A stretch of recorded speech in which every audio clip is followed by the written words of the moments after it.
Welcome to Front Office Pros. I'm Steve. This is Joe. Today we've got a special guest making his first appearance with Front Office Pros, which is none other than Greg Kellogg. Greg, thanks so much for joining the show today. Steve, it's a pleasure. Joe, great to meet you guys. Yeah, nice to meet you as well. You guys are what I consider young talent. Thank you. Young talent. Thank you, Greg. We appreciate that. Today we're going to be talking about 2024 rookie running backs dynasty with tiers.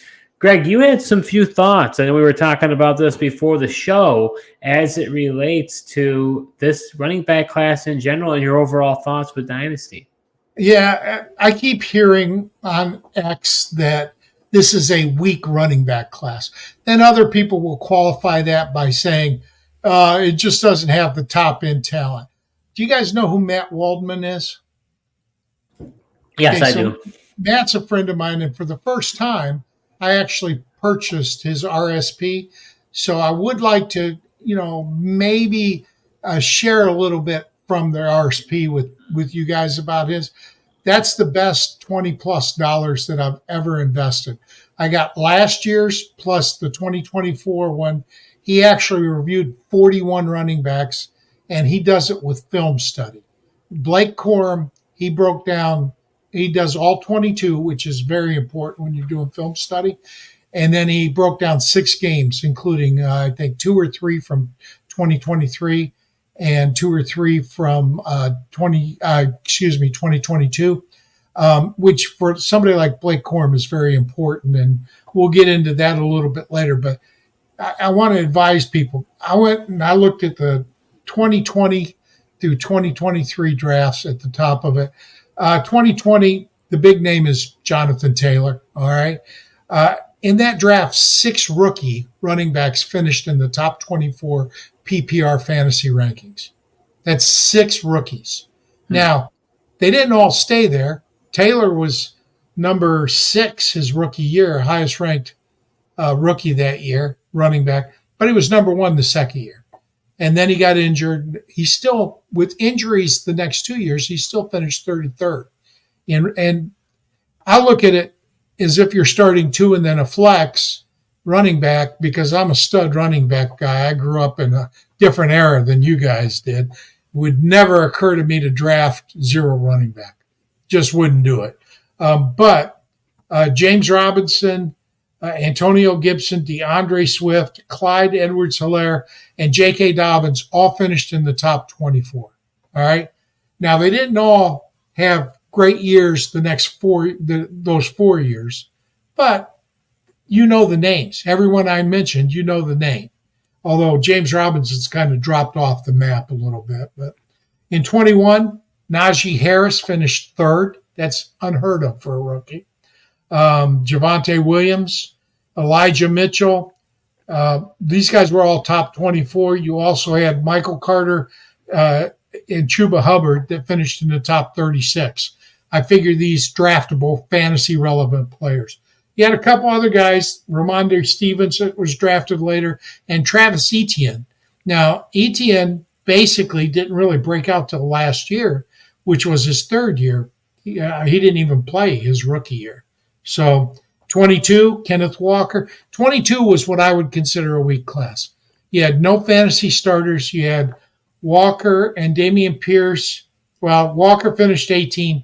Dameon Pierce, Tyler Algier, and Rashad White all finished top 36, but only one guy that was top 24. And that's a weak class. Zamir White was also in that class, and this year could be his breakout depending on what his team does. 23, this is what everybody considers a really great year. You had Bijan and you had Jahmyr Gibbs, who were both top 10. Then you had Devin Achane that finished top 24, and Tyjae Spears finished 34. There's some other guys that may step up this year, but till you in 3 years, you don't really know what the class is. And then this year, we'll get into that. But I'm looking forward to this because I don't think this is a weak class. I think it's a deep class that doesn't have, other than one player, the top end talent that has top top 12 capabilities this year.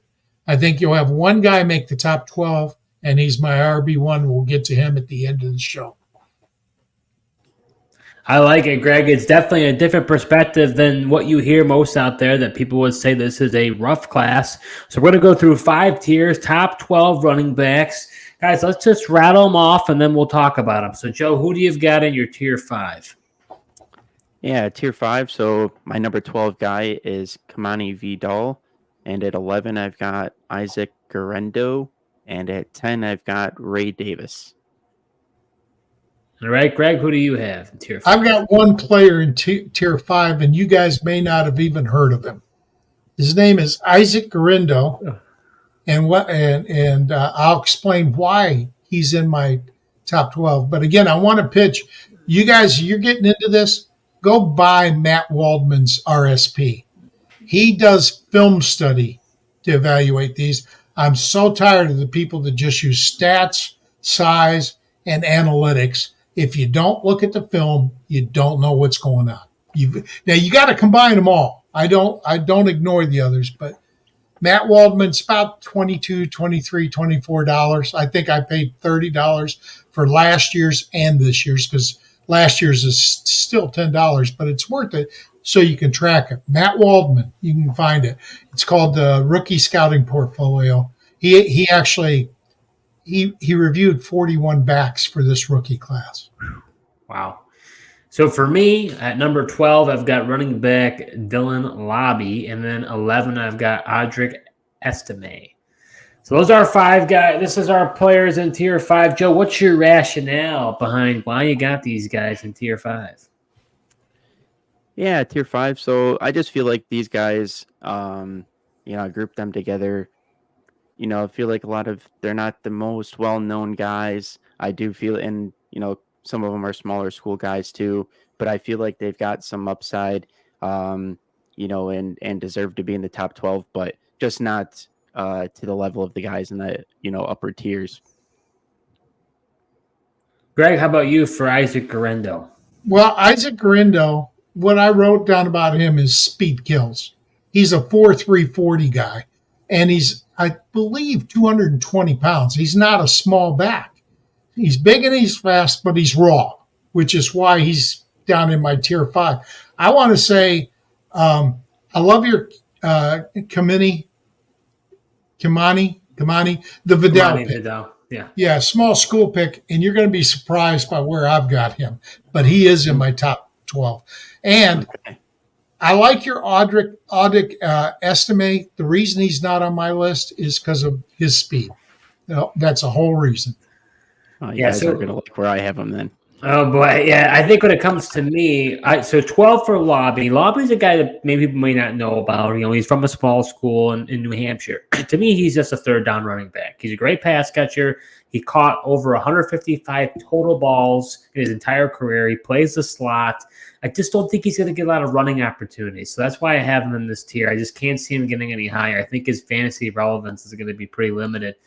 Similar thing for Estime, but on the opposite side. He's a bruiser of a running back. He's a north-south style running style. And to me, he just lacks the ability to be part of the receiving game. He just isn't quick. He doesn't, like you said, he doesn't have the speed, Greg. So I just think that his ceiling is very limited. He's really going to be on the field first and second down. You're hoping that he gets a lot of touchdowns. So I just don't see the upside. Dylan's going to surprise you. Audric, he'll get on the field because he's a very good blocker. And the thing that keeps most young backs off the field is blitz pickup. If you get your quarterback killed, you don't get on the field. And Audric is going to get on the field because he's great at blitz pickup. So let's head over to tier 4. Joe, who do you got? So in my tier 4 at number 9, I've got Bucky Irving. And at number 8, I've got Tyrone Tracy. All right, Greg, who do you got? I got Lobby. I got the guy you had at 12. Okay. At number 11 for me. So you and I pretty much agree with him. Think he's going to be used in the passing game, but he will be limited. He's not a 3-down back. That's for sure. So for me, I've got that Isaac Guerrero, so a little bit earlier than you guys, and Bucky Irving. So I'll start first on this one. I think Guerrero, he's raw. I'm with you 100%, Greg. That to me is that's the concern with him, right? He jumped off the page when we saw him on the combine. He ran I believe the fastest 40-yard dash for players over 220 pounds. This guy's got speed and he's a bulkier guy. So to me, he just really jumped off the page at the combine. I gotta say, I wonder if more people would like him if he would have stayed at Wisconsin. Wasn't able to maintain the starting job. Braylon Allen was the guy there, and so he transferred. But he's got a short shelf life. I think there's a possibility that he could be pretty good. We'll have to see. I think if he breaks one long run, he's going to be on the field. So I like your pick there. Bucky Irving is a guy I just don't know. I mean, I went back and forth with him.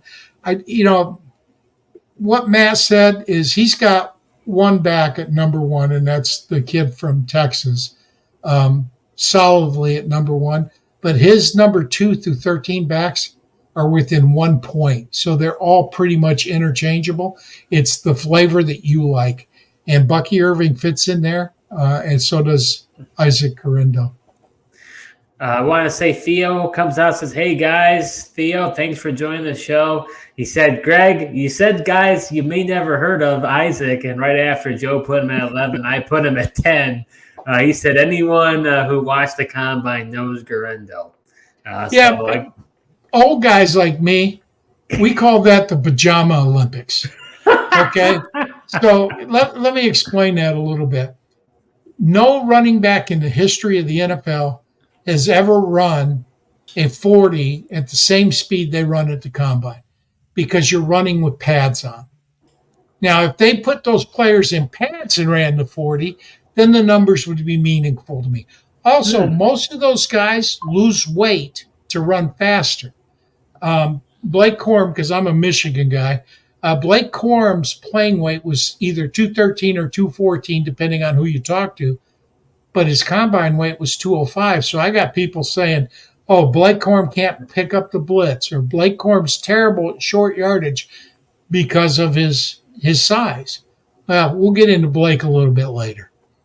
Yeah, so for me, I'll finish out with Bucky Irving, right? He's a guy, I hear people who are really big on him and some who are not. To me, he's a third down running back. I think he's a great pass catcher. Don't think he's that much of a capable blocker. So to me, he's one-dimensional. He plays bigger, though. Like he can definitely break some tackles. So for me, I really like the upside of Bucky Irving, but I just don't see him in the higher tier. Yeah, he was a tough one for me to slot, Steve.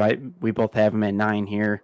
Considered him higher just because, you do see some of the tape and some of the plays he is able to make with his ability to break tackles and his speed. But I agree with you. I kind of view him as that third down back as well. And gives you that upside of his receiving ability. Abel chimed in here. Hi, Abel, welcome to the show. He says, got the 108. I think maybe he's saying that a little more context would be helpful, but it looks like he's saying he has the 108, and maybe are you considering any running backs to be taken? That's what I'm guessing. Single quarterback or super flex, because that matters. We don't have that information. We'll see if Abel chimes in later. I would say on the cusp, I would say no. I would not. There would not be a running back at 108 for me. I would tend to agree with you there, Steve, with the limited information that we have. But we might know more, and that might be more of we might be even better to say based on our number one guy if we would do it or not. So maybe we can chime in later in the show. Joe, you've got Tyrone Tracy. Talk to me about him. Yeah, Tyrone Tracy is an interesting guy. He played wide receiver as well as running back before he transitioned over there. He's ran a 4.48 at the combine, 5'11", 209 pounds. I kind of like the upside that he potentially brings, and obviously being a former wide receiver, he's got the ability to catch the ball as well. Does it bother you at all that he's 26 years old? I mean, by the time he's done with his rookie contract, he's basically going to be 30. Yeah, but I mean, at the end of the day, a lot of these guys don't, these running backs only last 3 to 4 years, kind of no matter what their age is sometimes. So sure, that is a concern. I mean, I had Ray Davis in here as well. He's, you could make a similar case to him. He's also 25 years old. Some of these guys are older, but I just feel like, they have some talent and have some upside. Greg, anything else you want to add for Dylan Lobby? I think he's going to be used a lot in the third down game, and in a PPR league. I think everybody seems to think that they're looking for the bell cow running back. There aren't those anymore. Christian McCaffrey. Everybody shares some touches. Everybody. But if you look at the top 2 running backs from last year, you have I hate this term, understand that, generational talent, Bijan Robinson. He went to a team that had 1,000-yard rusher. Tyler Algier still got quite a few snaps in that offense. I like Bijan Robinson. I just think the generational talent for this generation is probably Derrick Henry. But even that, there's always going to be somebody in a 25-year span that matches or exceeds the best talent that's in the league right now. And when you have that, there's no such thing as a generational talent. That's a good point, Greg. Probably be more like the best running back in a decade, maybe. Or best prospect. You could say prospect, but yeah. So, Joe, start us off with tier number 3. Who do you got? Yeah, so in tier 3 at number 7, I've got Braylon Allen. At 6, Marshawn Lloyd, and at number 5, Audric Estime. Oh boy. Okay, Greg, so I'm gonna need help here because I didn't write down the tiers. I believe. Well, I know for a fact Blake Washington is my next back, and the one after that's Will Shipley. Yeah, that's correct. And I'm not sure. I think Dylan Johnson is in the same tier. Yeah, 3 for 3. You got 2 more. Oh, I've got 2 more. That's what I needed to know. This one people are going to hate, but I'll explain it. Jalen Wright is in the tier, and then Braylon Allen is my last one in that tier. All right, you did good. You went 5 for 5 there, Greg. Yeah. I got Marshawn Lloyd, Kamani, Vildal, and Ray Davis. So that's what I got, gentlemen. So why don't you explain your take here, Joe? You got Estime pretty high at 5, Lloyd and Allen. I'm surprised you're a big Allen guy. You've been talking him up quite a bit. I'm a little surprised that he took a dip. Yeah, Braylon Allen, the one thing that is, I feel like he's going to be, depending on where he lands, and his landing spot could make me jump a little bit. But, it's hard to deny the fact that he's 20 years old. That's the argument for him. And then he's got, the NFL size, weight that you want. But, just at the end of the day, thinking about it, just the inconsistencies we saw with him at Wisconsin. At one point, this guy was hyped up as like the running back to eventually be coming out. And now, he's obviously fallen down a little bit there. So kind of thought with Allen. But Audric Estime, I know you guys are down with this guy.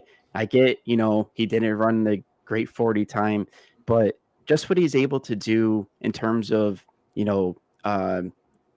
can have those explosive runs that he did show at Notre Dame. He did run a little bit faster at his pro day, 4.58 for whatever that's worth.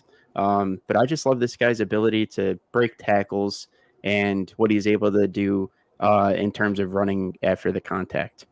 So, but why Estime over Lloyd? Because Lloyd is pretty explosive in its own right. My concern for Lloyd is kind of like what Greg said, is going to be how much playing time he's going to be able to get early, because he's not very good at picking up the run blitzes. So that concerns me if he's going to be on the field, for third downs. I know you can make the same thing for Estime. He's going to be, first and second down back anyways, but he's just bigger. I get Marshawn Lloyd's got the explosiveness, and I feel like he's going to Lloyd it. The landing spot for both of those guys could really, make me go one or over the other as well. All right, Greg. So you've got a couple guys that me and Joe both don't have, to my knowledge. Talk to me about Watson, Shipley, and Johnson. Well, Watson is 6'2", 220. That's a big back in today's game. And he's not slow. He did redshirt his first year at Old Dominion. That was in 2019. Now, the problem I have with Watson is his age. You're absolutely right. If the guy's too old, you have a limited shelf life in the NFL. But he switched to running back in 2021 and gained 1,200 yards, total yards. And 2022, he transferred to Memphis. That's a bigger time program. So, Old Dominion, you kind of put it out, but he had 1,152 rushing yards. He had 53 receptions. Switch from wide receiver. The guy knows how to catch the ball. In today's NFL, that was another 480 receiving yards, and he had 17 total touchdowns as a senior. So he's got the production. And so it's just something that I like about him. That's all. Yeah, that's interesting. How about I may be wrong about the size, because at the end of my note, I said he's 5'9", 195. That's a big difference, Greg. It's a huge difference. So check on that. But I still like the fact that he can catch the ball, because in today's NFL, if you can catch the ball and run routes, you're going to get on the field. Because you create matchup problems. Now, on Will Shipley, he's another receiving back. He played at Clemson, so that's another big-time program. He averaged almost 15 carries a game. Yeah, we talked a little bit about Marshawn Lloyd. I do like Marshawn Lloyd, but last year he only averaged 12.3 carries a game. Okay? That's not a heavy workload. Shipley averaged 15 carries a game over his 3 years. So even when he wasn't being used a lot, he made up for it his junior and senior year, or his last 2 years. He's a talented receiver. So it may be that Shipley is the 195-pound back. I may have just confused that on my notes, because I do mention that his weight may be a concern and his age at 25. And then next was Dylan Johnson. I imagine he's the one that's not on you guys' list. He played at Washington. If you recall, Washington played in a pretty important game against my favorite college team. You don't get to Greg. Which one? You're a Michigan guy? Oh no! Oh, wait a minute! Oh boy! I gotta take one quick thing. See if you can see this. You see that Detroit Lions helmet? Yeah. I turn it around. It's a Michigan helmet. Oh. And I got another Michigan one, but it was autographed by some quarterback named Brady. Oh wow! Oh yeah. I don't do a lot of collectibles because I've lived overseas and I move a lot, but that one I'm keeping. So anyway, Dylan Johnson, like Lynch and Johnson, he's faced SEC and Pac-10. He's played in both conferences, so he's played against good teams. He succeeded. He may be one of the top receiving backs in this draft. So if you don't know him, you need to get to know him. And he's lightly used as a rusher prior to last season, but he did show he can be a full-time player last season. So if you don't know who Dylan Johnson is, get out and Google. Go to YouTube and look up his highlights. Highlights won't tell you everything, but go get a Washington game. Look at the Michigan game, the national championship game, and then look at their first-round game that they won in the playoffs, because those are probably two of the best teams he's faced. And that'll give you a good feel for who he is. Looks like we actually had Theo chime in. He says that Watson is 5'9", 195, and Shipley is 5'11", 210. Oh, okay. Then Shipley's plenty big enough. Thank you, Theo. Yeah, we appreciate that, Theo. Okay, how about Jalen Wright and Braylon Allen? You got Wright a little bit lower than most. I do, and I'll tell you why. Think of the number 78.9. That's how often Jalen Wright fumbled the ball in his college career. Oof. Every 80 carries, essentially, he fumbled the ball. In the NFL, if you get a reputation as a fumbler, NFL linebackers, NFL DBs, they're not tackling you, they're tackling the ball. If you fumble the ball, you don't play.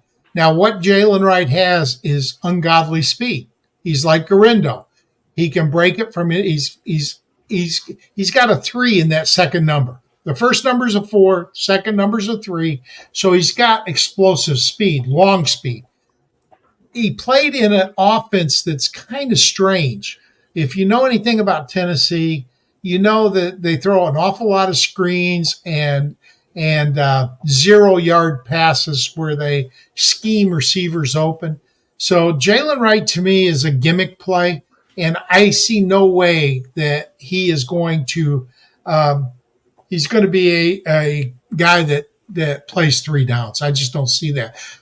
I got him in my top 7, so he's not terrible, and I think 4 to 6 running backs are going to contribute fantasy-wise this year. That means another 6 to 8 will contribute on special teams or something else.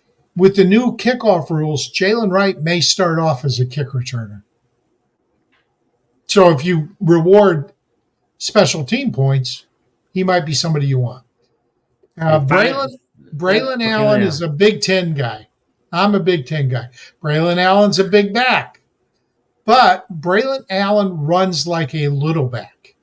He does a lot of cuts. He's talented. Don't get me wrong. He is talented.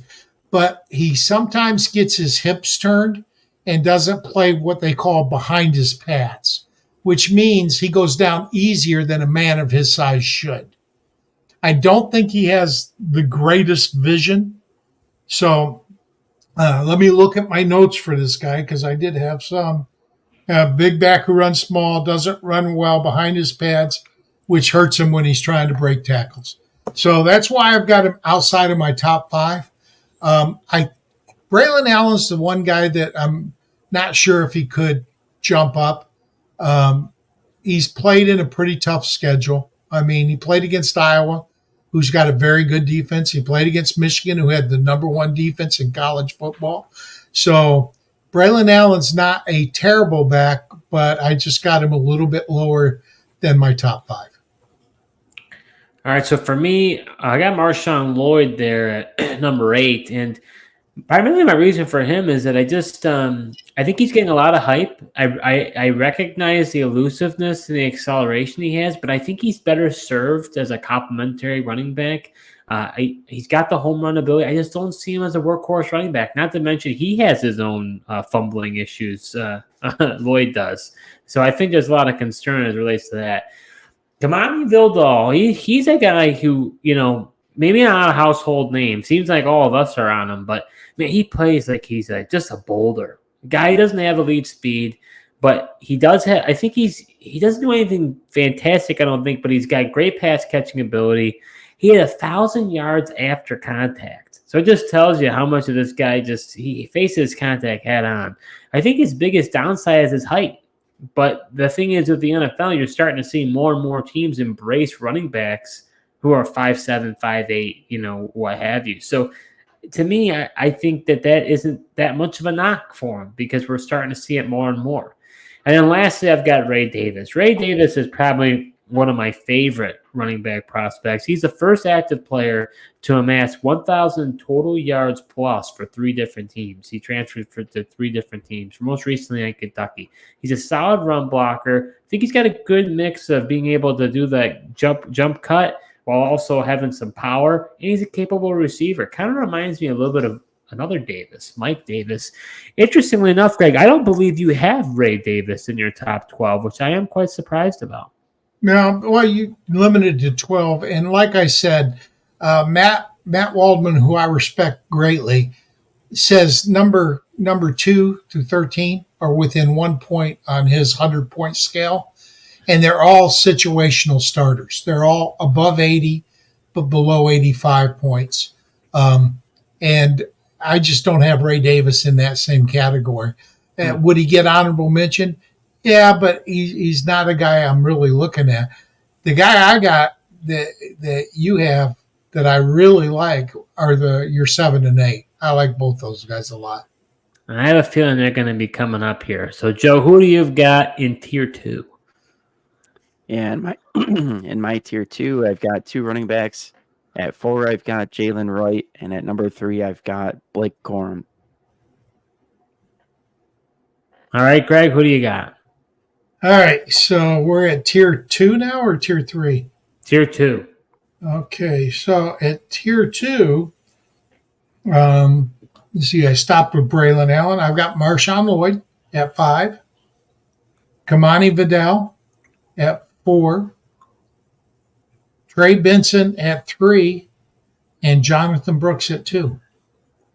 All right, and then for me, I've got Braylon Allen and Jalen Wright in this tier. Joe, it looks like I mixed up, didn't realize you had Corum in 3, so that was my fault on that one. Yeah, no worries, Steve. But Joe, what's your rationale behind Corum and Wright here in this tier?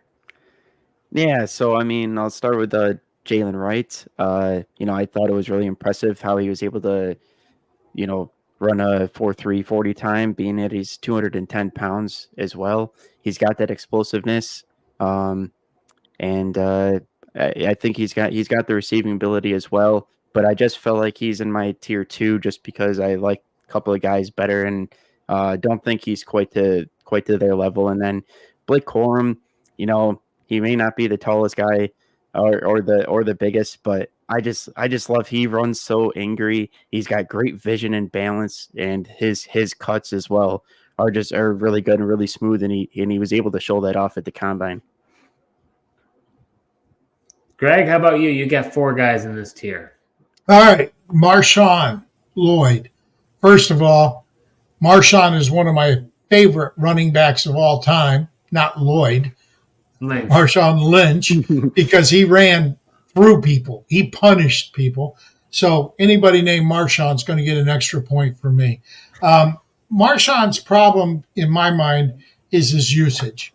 He averaged about 12.3 carries per game. So USC, I was talking to, you guys know Derek Brown on Fantasy Pros? Yes. Yeah. He was on my show tonight, and we talked a little bit about Marshawn Lloyd. He likes Marshawn a lot.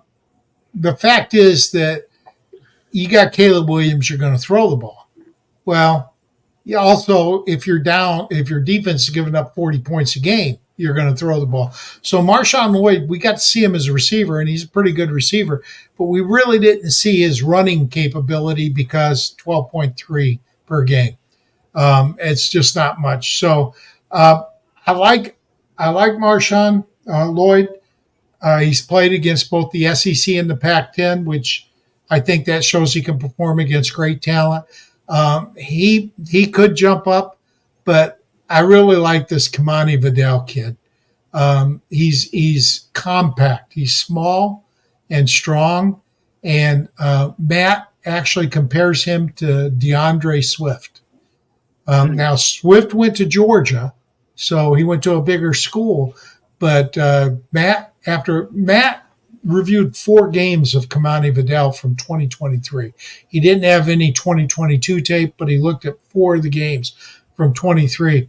And he says Kamani is more explosive than DeAndre, and that's good enough for me. He's a kid that's got the right size. Now, to me, a guy that's 5'9" and 203 to 208 reminds me of Barry Sanders. I'm wearing Barry's jersey right now.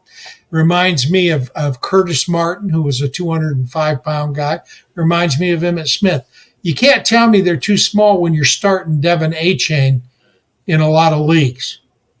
I mean, Devin Achane's 188 pounds. So don't yell at me about, smaller backs, because I just don't see it. So I see him as a small school player who could surprise a lot of people. Trey Benson may be the best back in this class next year.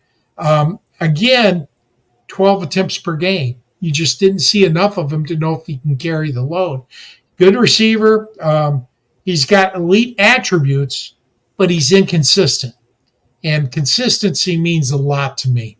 At the NFL level, if you get afraid, you're not going to get on the field. If you fumble the ball, you're not going to get on the field. But he's definitely got talent. He's just never topped 1,000 yards in his career rushing, and he's never topped 160 carries. So can he handle a full load? I don't know. So that's why I don't have him top 3. Oh, I do have him top 3. I don't have him top 2. I don't have him in my next tier. Now, Jonathan Taylor. Oh, Jonathan Brooks. That's my bad. And by the way, Jonathan Taylor's in my top 2 in redraft leagues. Oh, there you go. That's why I said that. Thank you very much. Okay. Jonathan Taylor was the top back taken in 2020 draft. Finished number 6, then number 1, and then 33 twice. But he finished 33, missing a lot of games to injuries those 2 years. So this year, with a healthy Antonio Richardson, or as I like to call him, AR-15, because he hates that nickname, I think you're going to see a lot of Taylor this year. But Brooks would probably be my top back if he hadn't torn his ACL in November. Now the problem with that is it takes 9 months for an ACL to heal. It takes 18 months for a back to regain full confidence and make the same cuts and the same hard driving moves. So Brooks has got all the talent. I really like Brooks. And in a dynasty league, if you've got a taxi squad, I would draft Brooks and put him on the taxi squad. Don't expect a lot this year, but I expect 3, 4, 5 years he's going to be a very solid player. And he doesn't have a lot of wear and tear because he played behind Roshan Johnson and Bijan Robinson his first couple years at Texas. Theo chimed in, Greg. He seems to disagree. He says A-Chain's like 200 pounds now. He gained a lot of weight recently. Well, go out and check the Dolphins roster and see what it says. Yeah, we'll have to see. I think Theo's relating to a couple of days ago on X when they have these non-mandatory meetings here. They had posted a picture of H-Han, and he definitely looks a little bigger, like he's been in the weight room. Yeah, but what's he going to play at? Blake Corum played in at 205. He played at 213, 214. People for the combine lose weight. They train differently and they diet because they think they'll be faster. And the speed is the biggest takeaway from the Pajama Olympics. So what you'll see is a lot of these players actually show up at the combine lighter than what they play at. Well, the experienced players aren't going to the combine. So they're getting fat. I mean, seriously, they're not working out as hard as they did prior to the season. Let's see what Devin plays at come September. That's when it matters. So for me at number 5, I had Brandon Allen. For me, the biggest thing against him is he doesn't have the receiving ability. I think he's got brick hands. As a result, I don't think he's going to be a workhorse running back. I mean, he was a guy I think people were super excited about. He's a great north-south runner. People are talking about he's going to be your 101 in dynasty drafts, and he just kind of fell off this past year. So he's a guy that's very interesting to me. I think it's interesting we talk about Jonathan Taylor. He also came from Wisconsin. Taylor hasn't been necessarily involved in the receiving game. They had Naheem Hines at one point. So I think Allen's going to have a similar type career if he's going to be really relevant in fantasy football. But time will tell. And then I got Jalen Wright. You know, we talk about his speed. Obviously, he came, did what he did at the combine, had an electric 40 time. I think he can be a three down back. I think he's a promising pass catcher. He does have the ability to pass block from what I have gathered. So I'm not as concerned as you are, Greg, about him, but I do think I think he is interesting. 1 every 80, buddy. That's true. That's true. And if it's every 80, we're in trouble. All right, Joe, let's round it out. Who do you got in tier 1? All right, in tier 1, at number 2, I've got Jonathan Brooks, and at number 1, I've got Trey Benson. Greg, who do you got? I got Blake the Great at number 1. Oh, boy. Hey, I'll explain it to you, too. Oh, I will. Oh, I know. And I'm sure your fellow Michigan man over there is going to be smiling from ear to ear. I'm surprised you guys both don't have him at 1. But for me, I've got 3. I got Blake Corum, 2 Jonathan Brooks, and 1 Trey Benson. See, I got it right this time. Brooks is showing this time around. So, Joe, why do you got Brooks and Benson here in tier 1? Why don't you have Blake Corum here, Joe? It seems like disrespectful from you. Well, Steve, I'm trying. I didn't want my maize and blue blinders on for Blake Corum being number 1, but I truly think Trey Benson is the best running back in this draft class. But main reason, kind of like what Greg alluded to having Jonathan Brooks number 2, he would definitely be in more of a consideration for me for the number 1 spot had he not torn that ACL. He's going to be a 3-down back. He's shown he's a capable pass catcher. He's able to run the ball. But, as far as Trey Benson goes, I just like the way he runs and is able to break the tackles and his balance, and then his ability to, get those yards after contact as well. And I think he does have the ability to catch the ball a little bit too. I know he didn't really necessarily have to show that off at Florida State, but I do think he's capable. Greg, Blake the Great is number 1. Is it just because you're a Michigan fan? Oh yeah, that's the whole reason. I tell you, I've been debating people on X about Blake all this offseason. First, you had an analyst say he was too small to be effective running inside. All right. So I went out and I charted every single play that Corum touched the ball, carried it. I didn't look at his passing, carried the ball on any down and 2 yards left to go, short yardage, and everything from the 10-yard line in, breaking it down at 10 to 5, 5 to 3, 3 to the goal line.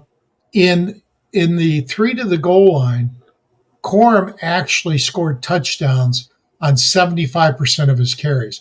And we're not talking about, 4 carries. We're talking 40 carries. All right. On his 10-yard and in, he scored on 45% of his carries from 10-yard in. Now people say, well, yeah, but his analytics have gone down every year. Well, the first year he played a lot was his sophomore year. He was the backup to Hassan Haskins. So he came in. He had great numbers, but he didn't have that many carries. He had 150 carries, maybe. So he had great numbers, a couple really big plays, took off. His second year, he had 250 carries, and then he got hurt against Illinois and blew out his meniscus. Now, I am not a doctor. I know that an ACL takes 9 months to heal and 18 months on average to where the back has regained full confidence in his knee. So I went out to Dr. Jesse Morse, one of the fantasy doctors. He was at the expo last year. And I asked him, I says, I don't know anything about a meniscus tear. And he says, well, it depends on the severity.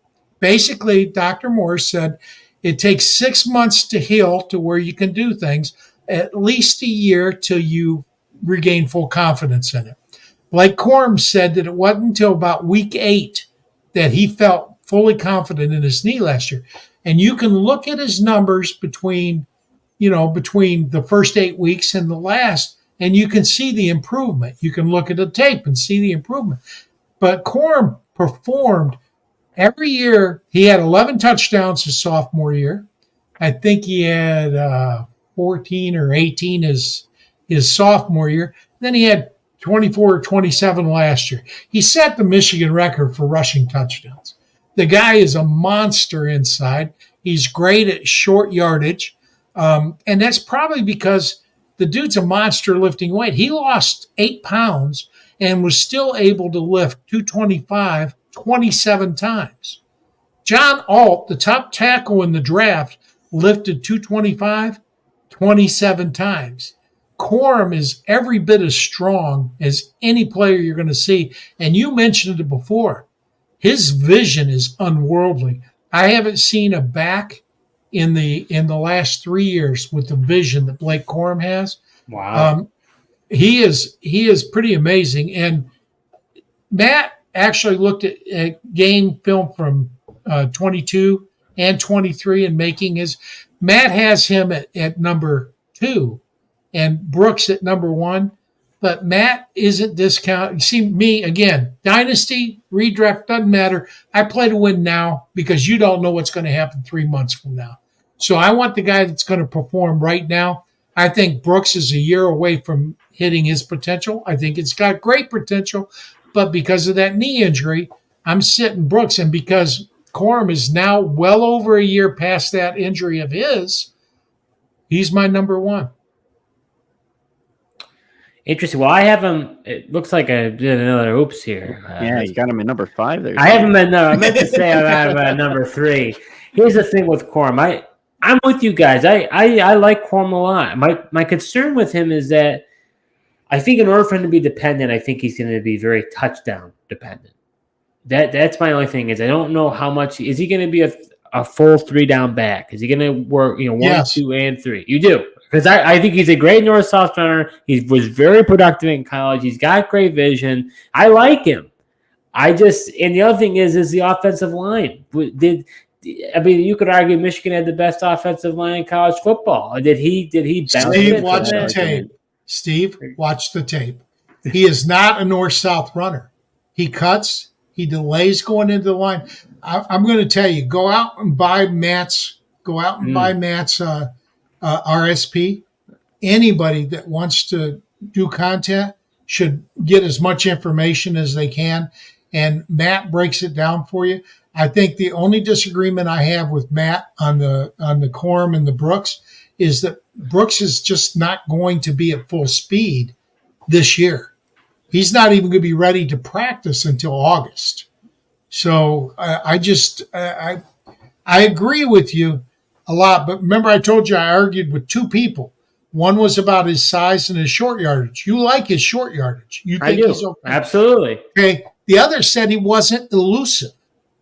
Okay. And he used the same, well, they have the best offensive line. Well, then tell me why Donovan Edwards didn't break as many long runs. He's a 5-star running back, for Christ's sake, and he's faster than Corum. He is much faster than Corum. Look at what Edwards did to Ohio State last year when Corum went down and he was the full-time back. Edwards is going to be a superstar this year. He really is. He's a very good back. But Corum had him on the bench for a reason. If you think he's not elusive, go watch the tape. And don't just bring up the highlights. Bring up different games. Bring up Alabama. That's a good game to watch. It really is. What does the other Michigan fan have to say in the room? Well, if you also watch the Alabama tape, Steve, you're going to see him catch a crucial 4th down pass as well to show you that he can be that 3-down guy, because he does have the ability to pass catch. Now, they didn't throw it to him a ton, so he didn't get as many opportunities, but I have no fears, like Greg, that he could be a 3-down back, and he's definitely a capable receiver out of the backfield. The thing that we have to see, he's a willing blocker. We got to see if he can pick up how he does chipping defensive ends at the NFL level, and we've got to see a more robust pass tree. Michigan didn't really throw the ball down the field, and when they did, they threw it to Roman Wilson or Cornelius Johnson or to Colston Loveland. They didn't really throw to their backs down the field that much. If they were going to throw to a back down the field, it was always Donovan Edwards. So all that Corum ran, really, he would leak out of the backfield and be a safety valve. He would run a screen where he would run a flat. He didn't really run a lot over the middle. He didn't run the full pass tree. So we got to see if he can do that. I think he can. He's got soft hands. He can catch the ball. There's no doubt about that. But we got to see if he can run the routes. And in the NFL level, the great receivers, the Christian McCaffreys, they instinctively know how to settle down in a zone and find a soft spot in the zone. And they're very good at read routes where you make a decision based on the defense you see and the quarterback's on the same page as you. Corum wasn't asked to do that in college. Michigan didn't use the passing game that much. We've got to see him do that. Otherwise, I would put him up there with Bijan and Jameer as far as potential. I think he's a better running back than Jameer, but I think Jameer's a better receiver than Blake. You're going to be able to draft him. He's going to get drafted in the 2nd or 3rd round in the NFL. And you're going to be able to draft him in fantasy rounds behind guys like Trey Benson and Jonathan Brooks. I think, and even you might see the kid from Tennessee, right, go in front of him in fantasy drafts. Check the ADP, but I think Corum's going to outscore them all. But that's a Michigan fan, so. That is true. As far as Brooks goes for me, I think he's an all-around running back. I think he has an immense ceiling. I'm with you guys. He's still recovering from the ACL. And the other, so we don't know when he's going to come back. And the other thing is he only had 230 carries in college. It's not a lot of tread on the tires, but it also not a lot from us for us to go off of. So he's kind of like I don't know. He looks good, but it's kind of a mixed bag. We don't know what to expect. Benson, to me, is the number one guy. Out of all the running backs in this class, I think he's got the best size-speed combination. And wouldn't you know, he has never fumbled once in his career, which I find is a pretty interesting stat. So for me, I like Benson the most. But honestly, with all these running backs, and probably running back more so than most of the other positions, landing spot's going to matter a ton. This is pre-draft. We're looking at this before the draft happens. But, if Blake Corum goes to the Cowboys and Jonathan Brooks goes to the Titans or something, then I'd be like, Corum is going to jump Brooks. There's about 6 teams that actually need running backs. So, New York Giants need a running back. You can't really think that Singletary is going to be the full-time starter for them. Carolina Panthers. Chuba is on his last year of his contract, and I think they got Miles Sanders again. And the Cowboys need a running back. The Chargers have signed Gus the Bus and J.K. Dobbins, but Dobbins really hasn't played significant touches since his rookie year, and he gets hurt every year, so I think you'll see the Chargers taking a running back too. And then if I'm the Ravens, I draft a running back because how much longer can King Henry last? He's going into his 30-year season. So yeah, I agree. There are definitely some juicy landing spots. But that does it for our top 12 rookie running backs dynasty rankings with tiers. Greg, thanks so much again for joining the show. Where can others find your great work? Well, I'm with the TSA. I do a podcast every Thursday night at 7 o'clock Eastern. During the season, it leads into the Thursday night football game. That's why we chose the time slot. And during the season, we actually talk fantasy football, what studs should you sit? And we track what we suggest so we know how we're doing. During the off season, right now I'm in the midst of the history of fantasy football, and I'm interviewing guys like Bob Harris and Scott Engel, Hall of Famers, and Derek Brown tonight. We had Gina Noble and her husband last week, and those that don't know, Gina was at one point 3rd place in the Scott Fish Bowl. That's 3,300 teams, and she was in 3rd place at one point. She didn't finish in 3rd, but she still kicked my tushy, and I went to the 2nd round of the playoffs, and she was very good. In June and July, we're going to start talking strategy, draft strategy, leagues, how to incorporate IDP and things like that. Oh. So you can find us on Twitter, but we're also on the sports affiliation. If you want to look at any of the old shows, it's on YouTube. Search for the sports affiliation. And I do want to pitch one more thing. There's 2 things that are important to running backs. One is correctly evaluating what they're capable of. So Matt Waldman, I've already said, get the RSP. It's worth the money. The other is Bob Lung has for years produced a thing called the Consistency Guide. Now, this is more for all players. It's not so much for the rookies. It's for all players. And basically, there's 2 ways to look at consistency. When you're in a league, you want your player to be consistent, but you want him to be consistently good. All right? If he's consistently bad, you want to get rid of him. And then there's the boom or bust players that are great for best ball, but suck for leagues because you never know when he's going to boom or bust. Bob Lung's Consistency Guide is also worth buying. Now, I'm not a paid spokesman for either of these guys, but I do believe in helping the industry grow. And if you're a content provider, if you're serious at fantasy and you play in pay leagues, go get these 2 documents. It's worth the investment. And if you're a content provider, it'll help you speak from a position of knowledge. That is helpful, and thank you, Greg. And we do like to support others in the industry. So glad you're able to mention those as resources. Thank you for letting me. Oh, you're welcome. And thank you again for joining us. We got one more and part of this edition. We've got rookie wide receivers, Dynasty Breaking with Tiers on Monday. Looking forward to that. Then we got the draft less than a week away. It's going to be a lot of fun. Are you covering the draft live? You know, there's so many people who do it live. I thought that probably they'd rather watch Pat McAfee and Bill Belichick, so I'll probably be watching it.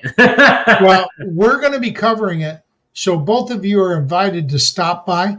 My show's an hour before, and then we're just going to roll into coverage Thursday night.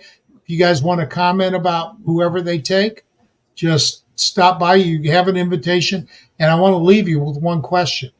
Yes, Who's going first, MHJ or Malik Neighbors? Well, I would say I'm a Neighbors guy. So part of me would want to go Neighbors, but I think, well, you know what? I'm going to go Neighbors because I've been hearing this rumor that the MHJ is trying to tank his draft stock so that he can get traded to the Colts, so the Colts can go up and get him. So I'm believing that. I'm going to say MHJ comes off the board first because I think if the Cardinals don't trade down from 4, they're going to stay there and take Marvin Harrison Jr. at 4. Yeah, I think they're going to trade down. Somebody's going to want one of the top 4 quarterbacks and move up. If that's the case, I think then Neighbors could have a chance, but I ultimately think MHJ will go first.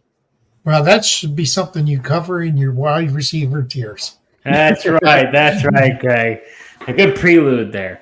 But thank you again for coming, Greg, and thank you for watching. Until next time.